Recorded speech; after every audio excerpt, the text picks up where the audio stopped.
Picture this, एक देश जो वॉर के बाद तबाह हो चुका था, सिटीज खाक में मिल गई थी, लेकिन सिर्फ कुछ डिकेड्स में दुनिया का सबसे इनोवेटिव और डिसिप्लिन्ड सोसाइटी बन गया।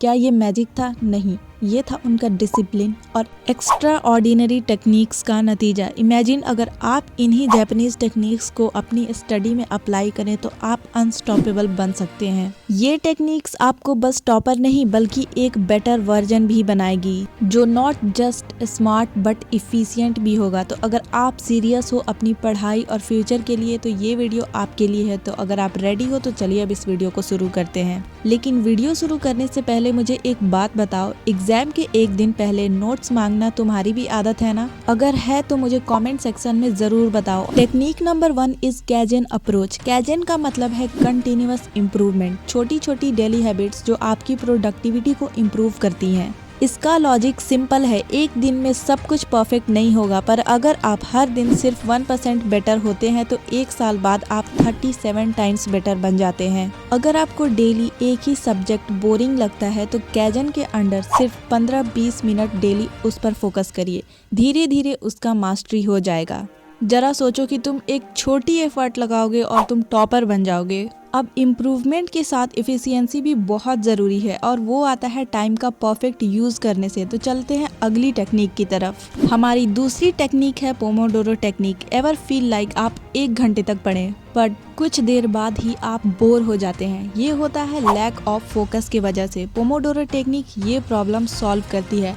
आप 25 मिनट्स तक अनइंटरप्टेड पढ़ाई करते हैं, फिर 5 मिनट का ब्रेक लेते हैं। ये प्रोसेस आपके ब्रेन को रिफ्रेश करता है और फोकस को इम्प्रूव करता है। वैसे ब्रेक का मतलब इंस्टाग्राम स्क्रॉलिंग नहीं होता, समझे? ब्रेक का मतलब होता है ब्रेन को रिलैक्स करना। ब्रेक के बाद तो फोकस बनेगा, पर डिस्ट्रैक्शंस का क्या? अब बात करते हैं एक ऐसी जापानीज स्किल की जो आपको लेजर शार्प फोकस दे सकती है। हमारी तीसरी टेक्निक है सुजू रयोको, जिसका मतलब होता है फोकस पावर।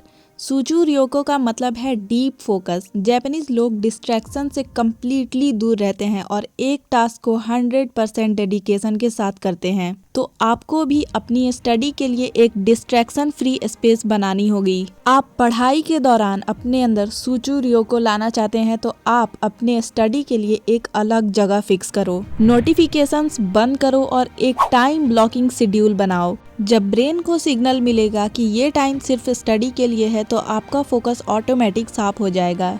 अब सोचो, अगर आप हर 5 मिनट बाद अपना फ़ोन चेक करते हो तो आपकी प्रोडक्टिविटी कितनी इम्पैक्ट हो रही है। So stop wasting your potential. Focus तो बन गया, पर एनर्जी लेवल्स को कैसे ऑप्टिमाइज करें? चलिए अगली टेक्निक पे चलते हैं। फोर्थ टेक्निक है हारा हाचिबू। हारा हाचिबू एक लाइफ स्टाइल प्रिंसिपल है जो स्टडी के लिए भी काम आता है। इसका मतलब है eat till you are 80% full. Heavy meals लेने से स्लगिशनेस आती है और आपका फोकस कम हो जाता है। लाइट और ब्रेन बूस्टिंग फूड्स जैसे नट्स, फ्रूट्स और वाटर हमारी एनर्जी को हाई रखते हैं। सो अगर आप नेक्स्ट टाइम मैगी खाने का प्लान बना रहे हो तो सोचिए आपकी एनर्जी का क्या होगा। यार, मैगी बनाने में जो एनर्जी लगती है उतनी पढ़ाई में लगा दो, टॉपर बन जाओगे सिर्फ 2 मिनट।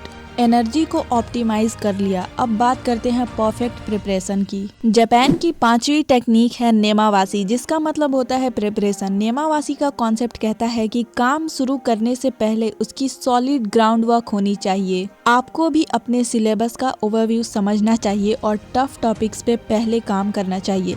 प्री रीडिंग और नोट मेकिंग से आप डिफिकल्ट टॉपिक्स को इजीली टैकल कर सकते हैं। इमेजिन एग्जाम के एक दिन पहले सिलेबस देख रहे हो और लगता है कि कुछ भी समझ नहीं आ रहा। इससे बचना है तो नेमावासी का अप्रोच अपनाओ। प्रिपरेशन के बाद एक और जापानीज प्रिंसिपल है जो आपको फेलियर को स्ट्रेंथ में बदलने का सीक्रेट बताता है। हमारी लास्ट टेक्निक है किंतसुगी माइंडसेट। किंतसुगी एक जापानीज आर्ट है जहां ब्रोकन पोट्री को गोल्ड के साथ रिपेयर किया जाता है। किंतसुगी माइंडसेट आपको सिखाता है कि फेलियर कोई एंड नहीं बल्कि एक नया बिगिनिंग है। एग्जाम्स में मार्क्स कम आए तो उससे डीमोटिवेट होने के बजाय उससे अपने वीक पॉइंट्स आइडेंटिफाई करो और उस पर काम करो। थिंक अबाउट इट, अगर हर फेलियर को आप एक अपॉर्चुनिटी समझो तो आप अनस्टॉपेबल बन जाओगे। तो ये थे 6 Japanese study techniques, kaizen, pomodoro, सुचुरियोको, हारा हाचिबु, नेमावासी और किंतसुगी। ये टेक्निक सिर्फ आपकी पढ़ाई नहीं, आपकी लाइफ को भी ट्रांसफॉर्म कर सकती हैं।